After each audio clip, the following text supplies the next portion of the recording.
चलिए सीधे मुद्दे पर आते हैं और उस एक आइडिया को समझते हैं जो इंटरनेट को फिर से बनाने का वादा करता है, इथीरियम। तो एक सवाल जो अक्सर पूछा जाता है, अगर बिटकॉइन डिजिटल सोना है तो फिर इथीरियम क्या है? ये सवाल ना क्रिप्टो की दुनिया में अक्सर उलझा देता है, और इसका जवाब शायद उससे कहीं ज्यादा मजेदार है जितना लोग सोचते हैं। तो जवाब ये नहीं है कि ये कोई अलग तरह का पैसा है, नहीं, ये तो पूरी तरह से एक अलग ही मशीन है, एक ग्लोबल प्रोग्रामेबल सुपर कंप्यूटर जिसे वर्ल्ड कंप्यूटर के नाम से जाना जाता है। अब इसे सच में समझने के लिए ना हमें थोड़ा पीछे जाना होगा, इसकी शुरुआत में, और उस दिमाग के पास जिसने इस क्रांतिकारी मशीन की कल्पना की। कहानी शुरू होती है एक वीडियो गेम से। हाँ, सच में, वर्ल्ड ऑफ वॉरक्राफ्ट के एक बुरे अनुभव ने एक नौजवान विटालिक ब्यूटेरिन को सिखाया कि सेंट्रलाइज्ड पावर कितनी खतरनाक हो सकती है। फिर 2011 में उन्हें बिटकॉइन मिला, लेकिन वो उसकी कमियों को भी देख पा रहे थे।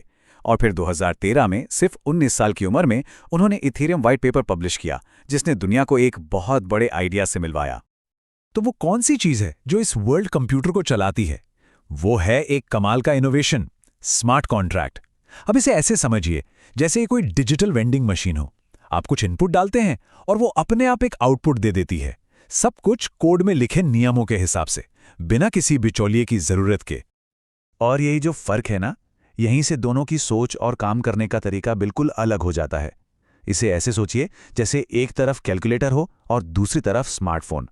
एक को बनाया गया है एक काम बहुत अच्छे से करने के लिए, जबकि दूसरा अनगिनत संभावनाओं का एक प्लेटफॉर्म है। ये चार्ट देखिए, ये इस फर्क को बिल्कुल साफ कर देता है। बिटकॉइन बना है डिजिटल सोने के लिए, सुरक्षित और जिसकी सप्लाई लिमिटेड है। इथीरियम बना है एक वर्ल्ड कंप्यूटर के तौर पर, एक ऐसा बेस जिस पर बाकी सब कुछ बनाया जा सके। तो सवाल यह है कि इस वर्ल्ड कंप्यूटर ने अब तक बनाया क्या है? इसने एक पूरी की पूरी नई डिजिटल इकोनॉमी खड़ी कर दी है, और इसके जो आंकड़े हैं वो सच में हैरान करने वाले हैं। 64.5 अरब डॉलर। जी हाँ, यह है जून 2024 तक इथीरियम के डिसेंट्रलाइज्ड फाइनेंस यानी डीफाई इकोसिस्टम में लॉक्ड टोटल वैल्यू। इसका मतलब यह है कि इतना पैसा नेटवर्क पर चल रहे फाइनेंशियल एप्स में लगा हुआ है, और वो भी बिना किसी बैंक के। 69.3 मिलियन डॉलर। ये कीमत थी सिर्फ एक डिजिटल आर्ट पीस की, एक एनएफटी की, जिसे आर्टिस्ट बीपल ने बनाया था। इस एक सेल ने हमेशा के लिए बदल दिया कि लोग डिजिटल आर्ट और ओनरशिप को कैसे देखते हैं। ये जो चौंकाने वाले आंकड़े हैं ना, ये 3 मजबूत पिलर्स पर टिके हैं। डीफाई, जो बिना बैंकों के एक नया फाइनेंशियल सिस्टम बना रहा है। एनएफटीज, जो आर्ट और कल्चर की दुनिया में डिजिटल ओनरशिप को नया मतलब दे रहे हैं। और डीएओज, जो बिना किसी सीईओ के इंटरनेट पर चलने वाले ऑर्गेनाइजेशंस हैं। लेकिन सालों तक इथेरियम की जो सबसे बड़ी ताकत थी, यानी उसकी पॉपुलैरिटी, वही उसकी सबसे बड़ी कमजोरी भी बन गई, और इससे एक बहुत बड़ी एनवायरमेंटल प्रॉब्लम खड़ी हो गई। एक वक्त था जब इथीरियम नेटवर्क उतनी ही बिजली खा रहा था जितनी कि कई पूरे देश। सोचिए, ये इसके भविष्य के लिए एक बहुत बड़ा खतरा था, मेन स्ट्रीम में आने के रास्ते का सबसे बड़ा रोड़ा। और इसका जो सोल्यूशन था वो था द मर्ज। ये सॉफ्टवेयर की दुनिया के सबसे मुश्किल अपग्रेड्स में से एक था। सितंबर 2022 में सालों की प्लानिंग के बाद डेवलपर्स ने चलती हुई गाड़ी का इंजन बदल दिया, वो भी बिना 1 सेकंड के लिए गाड़ी रोके। ये इंजीनियरिंग का एक जबरदस्त कमाल था। और इसका नतीजा ये है कि द मर्ज ने इथीरियम की एनर्जी की खपत को एक झटके में 99.9% से ज्यादा कम कर दिया। मतलब समझिए कि एक बड़ी सी बिल्डिंग की बिजली की खपत को एक छोटे से बल्ब के बराबर कर दिया गया हो।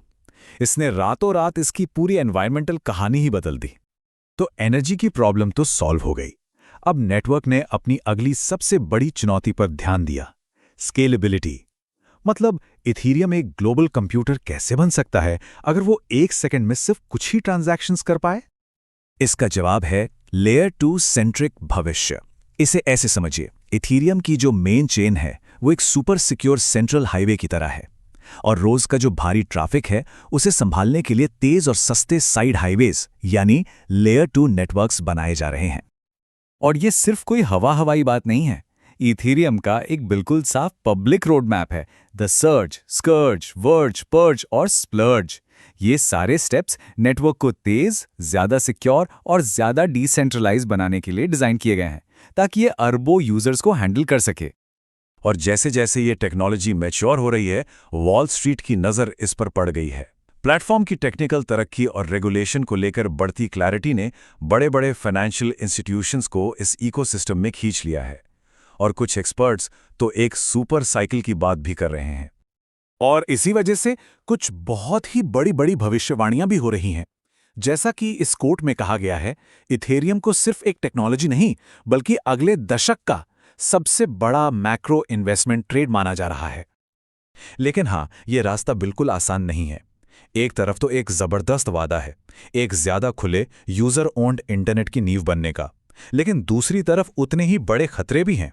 दूसरे ब्लॉकचेन से तगड़ा कंपटीशन, रेगुलेशंस की अनिश्चितता और स्मार्ट कॉन्ट्रैक्ट्स में बग्स का वो खतरा जो हमेशा बना रहता है। और ये हमें आखिरी और सबसे बड़े सवाल पर लाकर छोड़ देता है। इथेरियम की कहानी अभी खत्म नहीं हुई है।